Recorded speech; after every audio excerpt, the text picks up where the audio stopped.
guys, my name is Amanda Koonlaba and I'm the founder of Party in the Art Room, but I'm also a teaching artist with the Mississippi Arts Commission.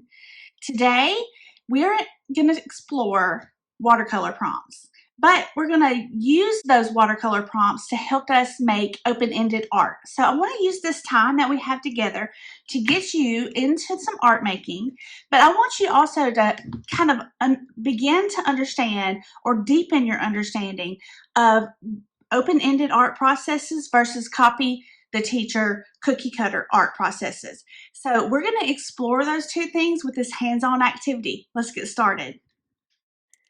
Okay, for this session, all you're going to need are some cheap watercolors. I got these at the Dollar General for $4. You need plain white paper. I'm just using copy paper. You're going to need a cup of water and some brushes, and probably you'll need something like a paper towel or a washcloth that you can blot your brush on. To get started with the first prompt, we're going to paint circles, and we're going to focus on using colors backwards of the rainbow. So we're going to start with violet and work our way up instead of starting with red and then orange and then yellow and working our way down. So we're going to start with violet and we're going to paint circles.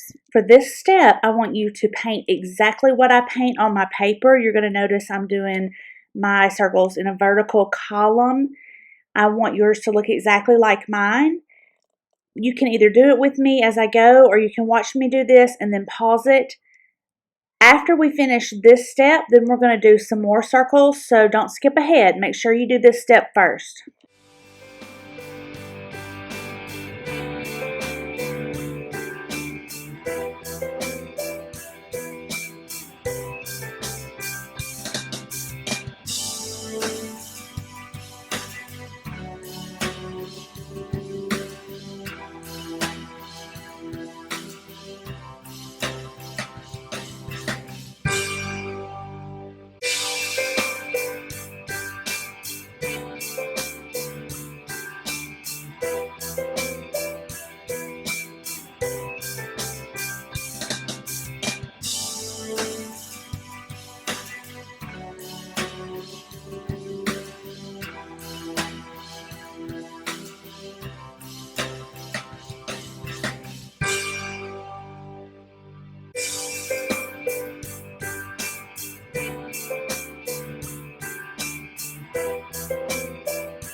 You should have a column of dots or circles on your paper that represent the colors of the rainbow in backwards order.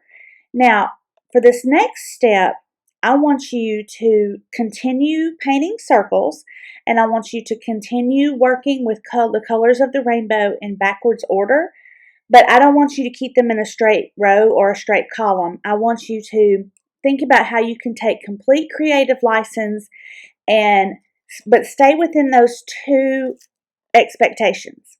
So make sure you're doing circles and make sure you're working with those same colors, but you can arrange them however you want to. I'm going to let you watch me do this 2 times as a time lapse, and then I want you to pause the video and do your own, but do not copy mine. I think it's important to take a moment to note here that I'm not using a pencil to draw. I'm using my brush and the paint to draw the circles. So I want you to use your brush and the paint and to not use a pencil as well. Remember to watch me do this twice and then pause it, and I want you to do your own without copying me. I want you to take complete creative license with this, but continue to work within the boundaries of circles and backwards in the colors of the rainbow.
let's take a second to kind of think through what the difference was between the very first set of circles we did and the next set.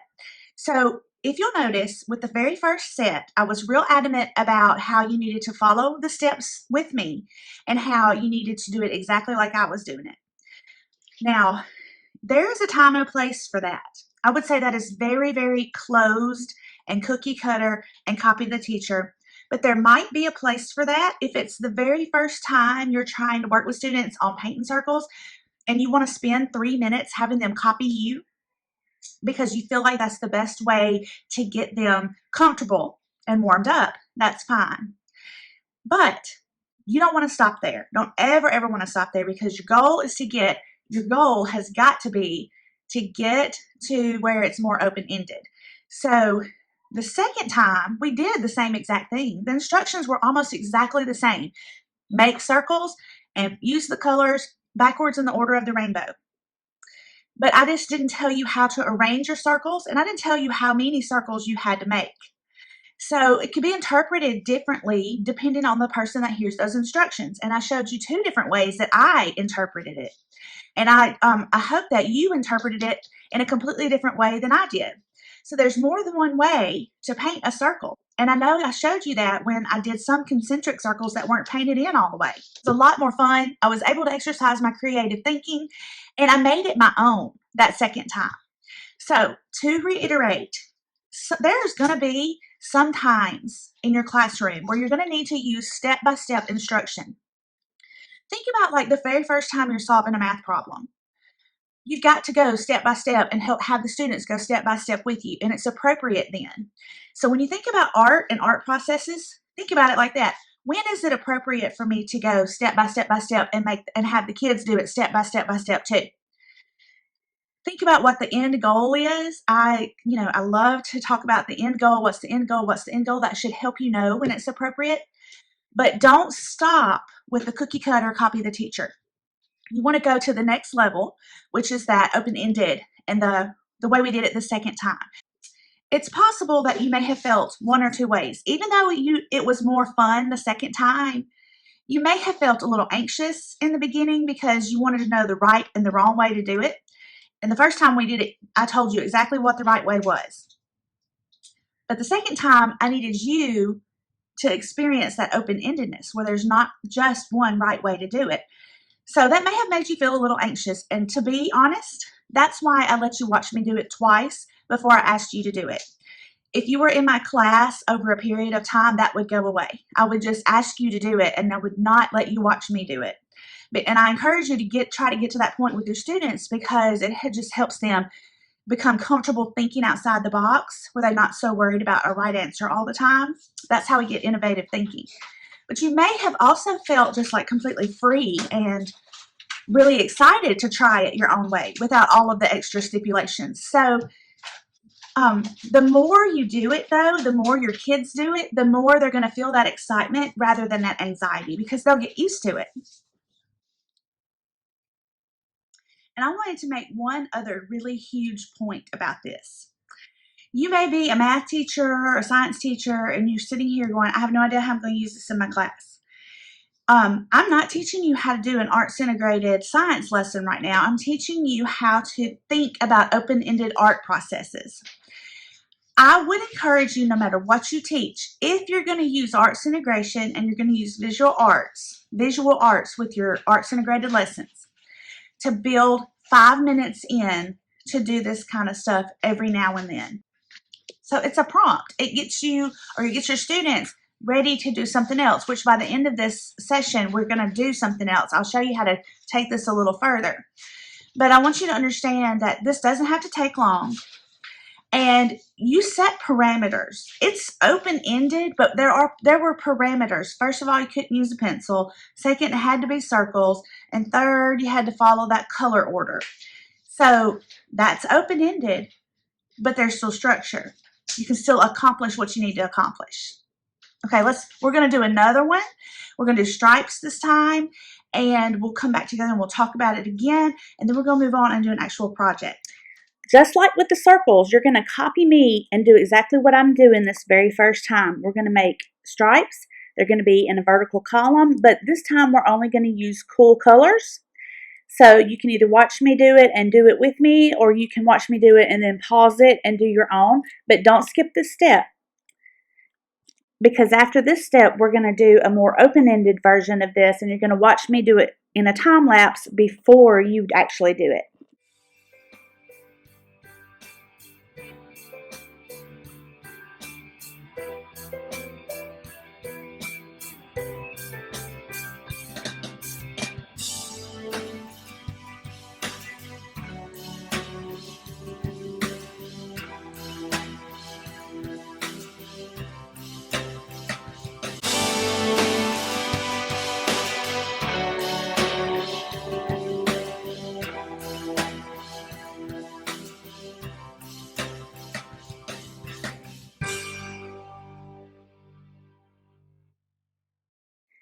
Okay, you're going to do this again. You're going to do stripes again. You're going to do cool colors again, but this time they don't have to be in a straight column. You watch me do it on time lapse, and then I want you to do it yourself, but don't copy mine.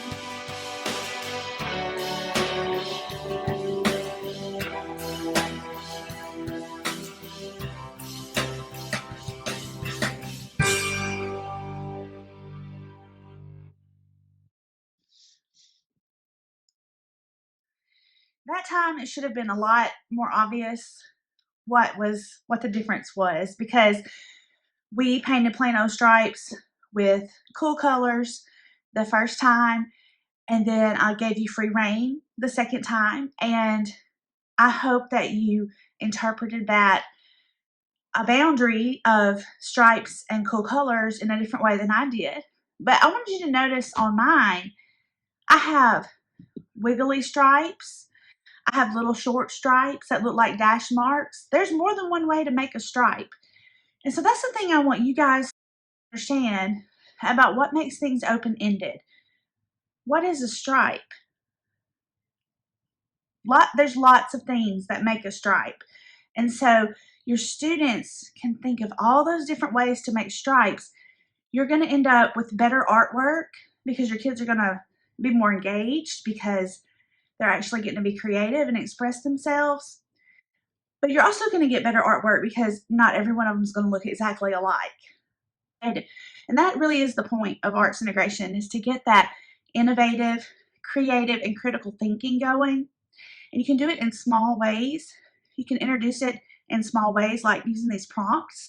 You can do any kind of marks for a prompt. You could do squares, triangles, you could do plaid, you could do arrows, anything. I'm really excited about the next part because we're going to take what we've just done and we're going to apply it to drawing a face. So before we get started, you need to know that we're not going to use a pencil. We're going to draw with the brush. That's why I made you draw with the brush during the first couple of prompts, because I wanted you to get used to using that brush to make your marks. So I would encourage you to think about that when you're working with kids too.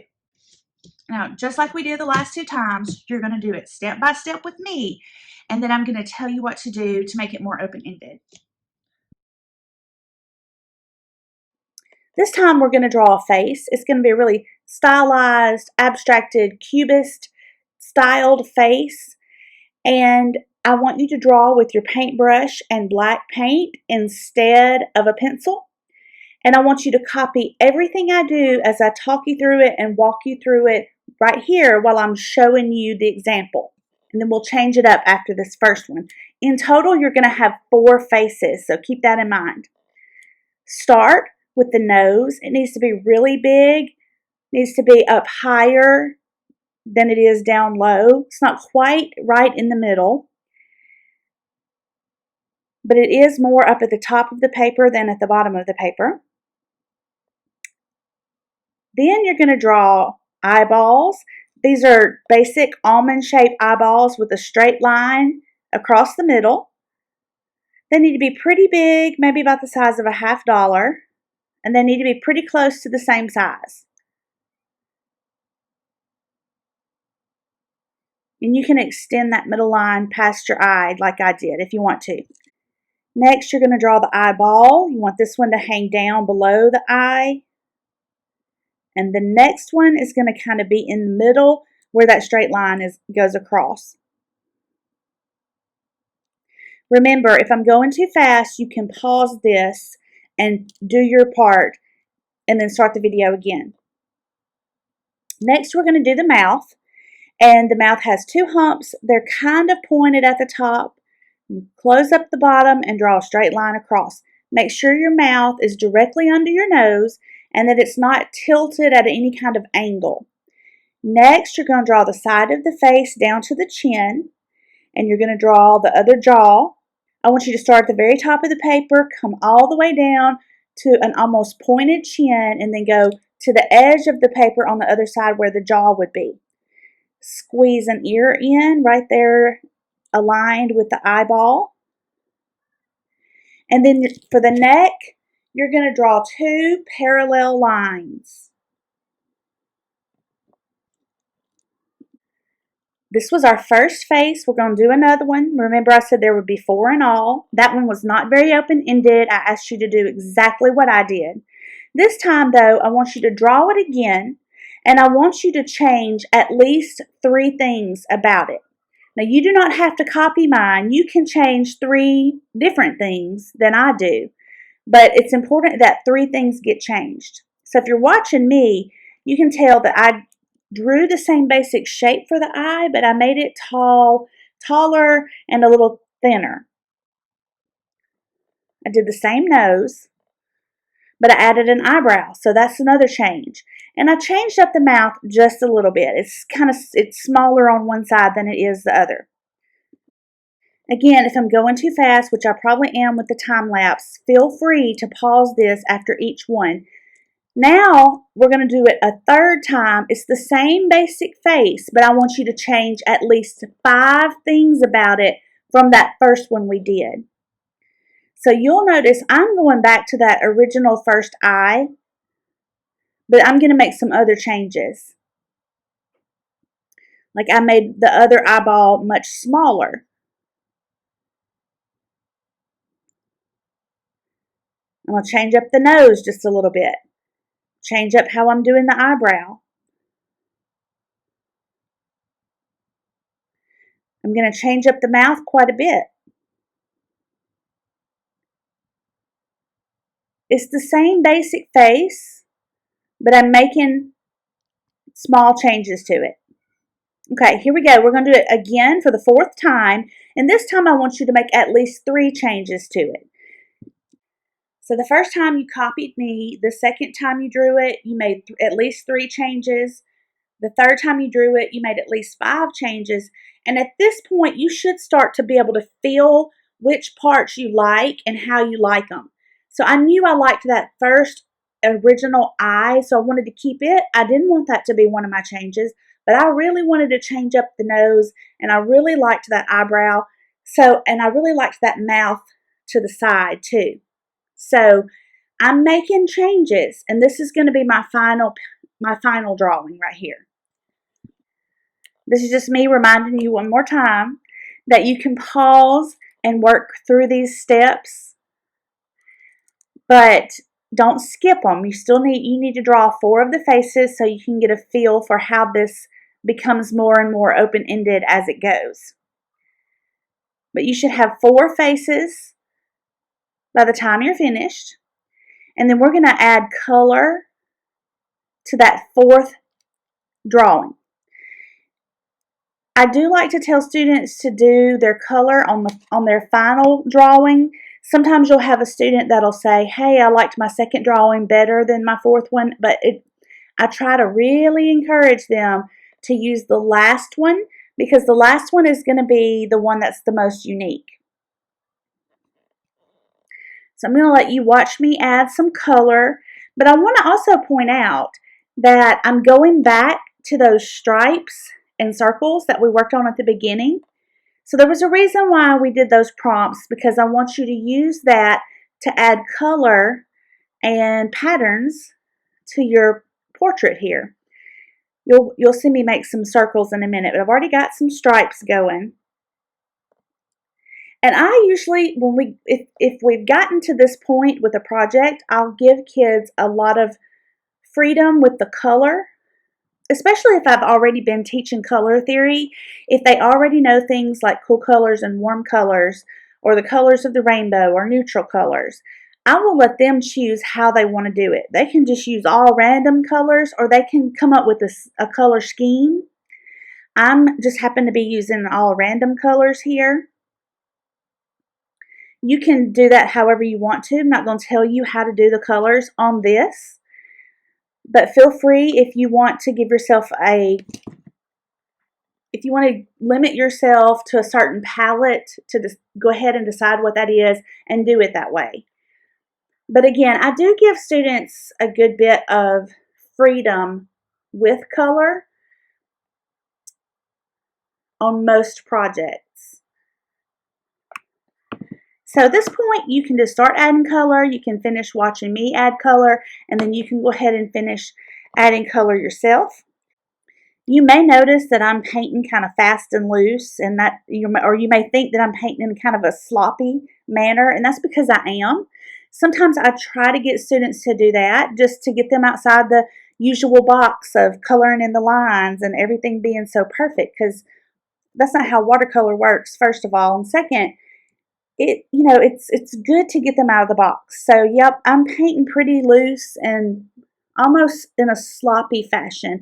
I'm working quickly is the terminology I like to use with kids. I don't really ever tell them I'm being sloppy. I'll tell them, you see how quickly I'm working? Even though this video is sped up for time lapse for our benefit for this workshop, I could still do a really quick demonstration with the students to show them how it's possible to paint really, really quickly. And that's just me throwing a little extra tidbit in there. You don't have to paint quickly. You can paint it as slowly as you want to, but that's just an extra little tidbit of something that I like to do with kids sometimes to get them outside their box.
Guys, I know that I covered a lot of stuff in this quick 30-minute training. We did a lot of painting. We worked really fast. There were a lot of time lapses in there, so I know it was a lot.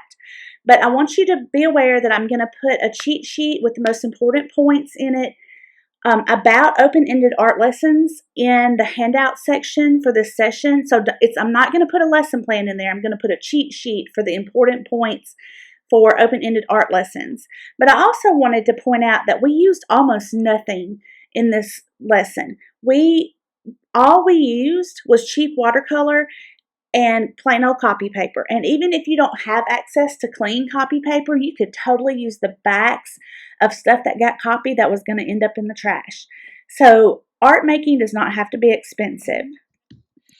Thanks so much, guys, for joining me in this session. We made some open-ended art today, and I hope now you have a better understanding of the difference between open-ended art processes and cookie cutter art processes. And I hope that you're feeling confident to try some of this with your students. We'll see you next time. Remember, if you need anything, let me know. You can reach me through Party in the Art Room or the Mississippi Teaching Artist roster. Thanks, guys.